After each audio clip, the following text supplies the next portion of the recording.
এজন্য আল্লাহ বললেন ওয়াতাসিমু বিহাবলিল্লাহি জামিআ, তোমরা আল্লাহর রশিকে আঁকড়ে ধরো, তোমরা ঐক্যবদ্ধ জীবন যাপন করো, তোমরা বিচ্ছিন্ন হইও না। বিচ্ছিন্ন হইলে লস, ঐক্যবদ্ধ হলে সেখানে কল্যাণ আছে না নাই? মাইকে কি সমস্যা হয়েছে কোনো? হ্যাঁ, এবার ঠিক আছে।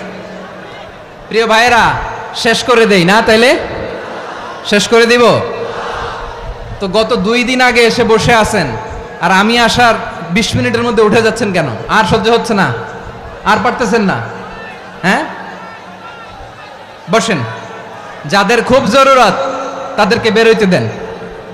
অনেকে সকাল থেকে বসে আছে, ওয়াশরুমে যেতে হবে, সারাদিন কিছু খায় নাই, পাগলের মতো বসে আছে। আমি জানি, সব রিপোর্ট আছে আমার কাছে। মেহেরবানি করে বিশৃঙ্খলা করবেন না, আল্লাহর ওয়াস্তে, আল্লাহর ওয়াস্তে। যাদের কষ্ট হচ্ছে বের হয়ে যান। আরো কয়েক মিনিট কথা বলে আমরা শেষ করব।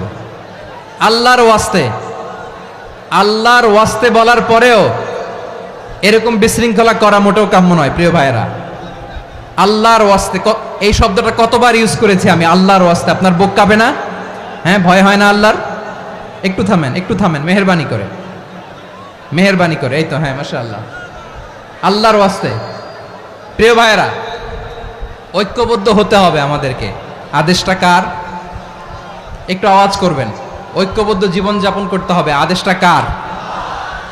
আমাদের আগে যে সমস্ত জাতিগোষ্ঠী ধ্বংস হয়েছে বিভেদের কারণে হয়েছে।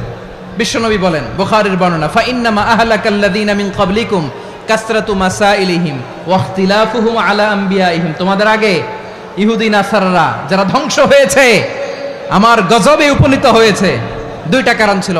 নাম্বার 1, কাসরাতু মাসাইলিহিম, বেশি প্রশ্ন করত, প্রয়োজনে অপ্রয়োজনে নবীরে প্রশ্ন করে আটকাইতে চাইতো, এরকম ডাকাত ছিল তারা। 2 নাম্বার কারণ, ওয়াখতিলাফুহুম আলা আমবিয়াইহিম, ইখতিলাফ করার কারণে, বিভেদের কারণে, পারস্পরিক বিরোধে জড়ানোর কারণে তারা ধ্বংস হয়েছে। এখন বলেন, আমরা কি আল্লাহর গজব চাই? আমরাও কি তাদের মতো ধ্বংস হতে চাই?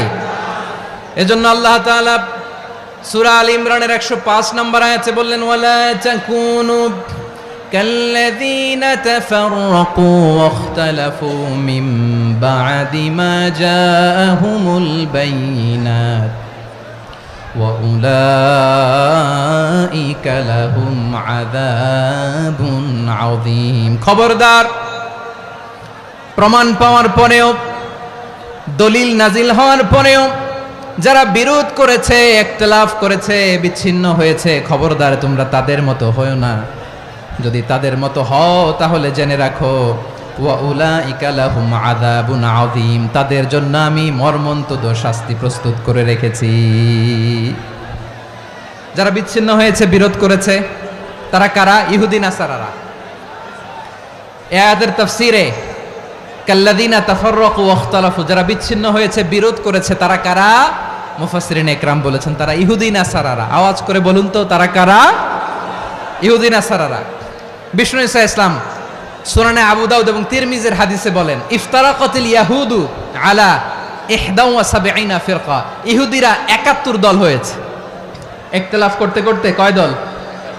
সবাই বলে নাই, কয় দল? ওয়াফতারাকাতিন নাসারা আলা 72 ফিরকা, আর নাসারারা হয়েছে 72 দল। আওয়াজ করে বলুন তো, কয় দল? ওয়াসাতাফতারিকু হাযিহিল উম্মাহ বি73 ফিরকা। আর বিশ্বনবী আফসোস করে বলেন, আমার উম্মত হবে 73 দল। ইহুদি 71 দল, নাসারা 72 দল, আর আমার উম্মত, বুঝে থাকলে আওয়াজ করে বলেন। বিশ্বনবী বলেছেন, আমার উম্মত ভাগ হবে কয় দলে?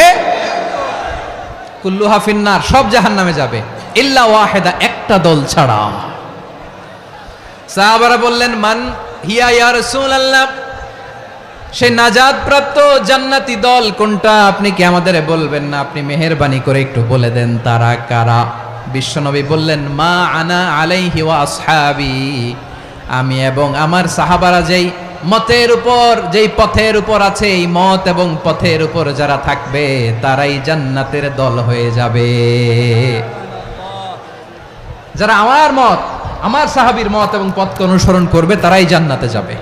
তাহলে প্রিয় ভাইয়েরা, আমরা কি আর ইখতিলাফ করব? কাদা ছোড়াছুরি করব? করবেন না যে বোঝাই তো যাচ্ছে দৃশ্য দেখে। ধাক্কাধাক্কি যে আপনারা করবেন না, আপনাদের এই যে আমল নামা তো আমার কাছে আছে,